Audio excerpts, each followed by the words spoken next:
Many diets, supplements, and meal replacement plans claim to ensure rapid weight loss. While most lack scientific evidence, science has shown that some strategies can have an impact on weight management. These strategies include exercising, keeping track of calorie intake, intermittent fasting, and reducing the number of carbohydrates in the diet. Trying intermittent fasting.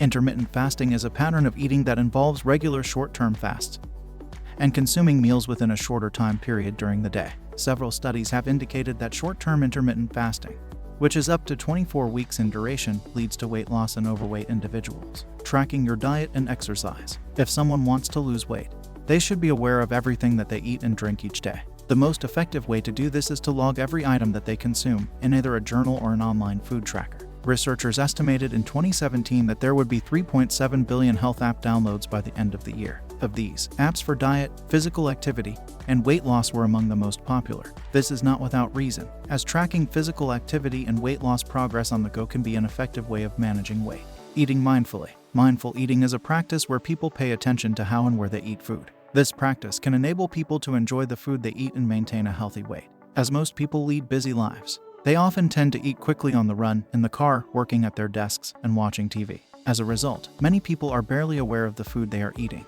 Eating protein for breakfast. Protein can regulate appetite hormones to help people feel full. This is mostly due to a decrease in the hunger hormone ghrelin and a rise in the satiety hormones peptide YY, GLP-1, and cholecystokinin.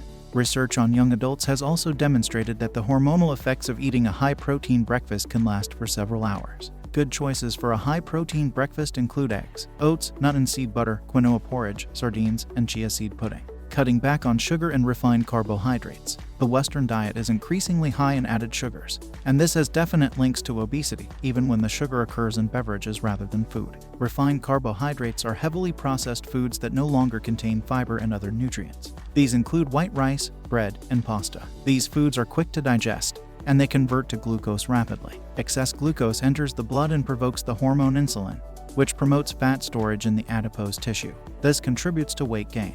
Eating plenty of fiber. Dietary fiber describes plant-based carbohydrates that it is not possible to digest in the small intestine, unlike sugar and starch. Including plenty of fiber in the diet can increase the feeling of fullness, potentially leading to weight loss. Balancing gut bacteria. One emerging area of research is focusing on the role of bacteria in the gut on weight management.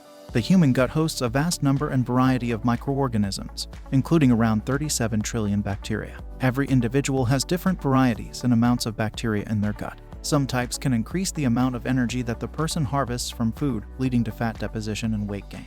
Getting a good night's sleep. Numerous studies have shown that getting less than 5-6 hours of sleep per night is associated with an increased incidence of obesity. There are several reasons behind this. Research suggests that insufficient or poor quality sleep slows down the process in which the body converts calories to energy, called metabolism. When metabolism is less effective, the body may store unused energy as fat. In addition, poor sleep can increase the production of insulin and cortisol, which also prompt fat storage. Managing your stress levels. Stress triggers the release of hormones such as adrenaline and cortisol, which initially decrease the appetite as part of the body's fight or flight response. However, when people are under constant stress, cortisol can remain in the bloodstream for longer, which will increase their appetite and potentially lead to them eating more. Cortisol signals the need to replenish the body's nutritional stores from the preferred source of fuel, which is carbohydrates. That's it for today. Check out the channel for more health and weight loss content. You can also purchase our weight loss course. And please, like and subscribe to be notified of our next tip. See you next time.